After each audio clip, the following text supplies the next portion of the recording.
What's up guys? Magandang araw po sa inyo lahat. Mukhang hindi na po yata talaga may iwasan. Hindi ko alam kung mayroon pa gamot dito. Yung mga customer ni Foodpanda, hindi naman lahat ano. Katulad siya nangyari ngayon sa akin. Pick up ako Chico. Tapos Jico UP Town Center. Natin ko nakalagay doon sa pin location ay Samat Road, Sweets Laundry. Pagdating ko doon, tinawagan ko, kanat-birit yung cellphone. Tapos chinat ko, dami kong chat. Tapos tinext ko. Wala, hindi talaga umabot ng mga 35 minutes. Kaya hintay ko doon. Saka nag-reply, sabi niya, papunta na. Hinintay ko pa rin ng mga 5 minutes. Wala pa rin. Kaya sabi ko na, ma'am, ang tagal niyo po. Kanina pa ako dito. Higit kalahating oras na naghihintay sa'yo. Yun naman pala, mali naman ang location niya. May lumabas na raw, tapos wala ako. Bata yung inutusan. Mali naman yung location. Kaya hindi talaga ako may magkikita. Diba? Kaya ang sinasabi ko kasi, pag order si Foodpanda, yung mga customer niya, dapat updated sila. Hindi yung iaasa na lang sa lahat sa rider. Yung rider ang maghahanap, yung rider ang maghahatid, door to door. Paano door to door kung mali naman yung pin location niya? Diba?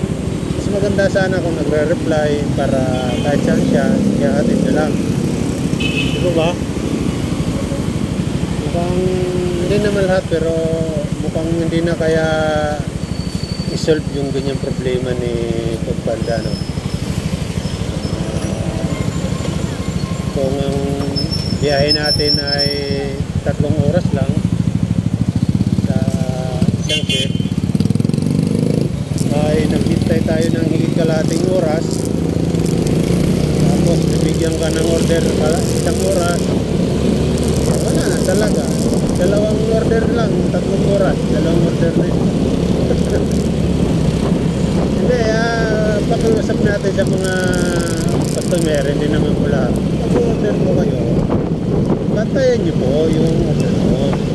Kasi, halimbawa, ako, nag-order naman ako. Inaabangan ko talaga yung rider. Tinitingnan ko sa mapa, saan na siya. Diba, hindi ako yung pa-importante ba? Hindi ako pa-importante. Kasi kung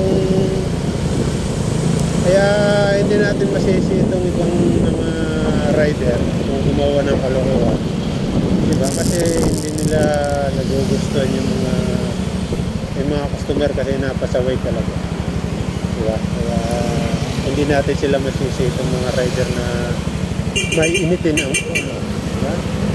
May initan ang ulo nila mabuti na lang ako, mahinahon ako. Diba, paano kung sa ibang rider yon, yung tipo ay binabayaran pa sila sa motor, tapos abalahin ka ng abalahin, diba? Siyempre, binibilisan mo para makarami, diba? Tapos pagdating doon sa customer, ang tagal-tagal, diba? Kaya hindi natin masisi ang ibang rider talaga kung gumawa ng kalokohan.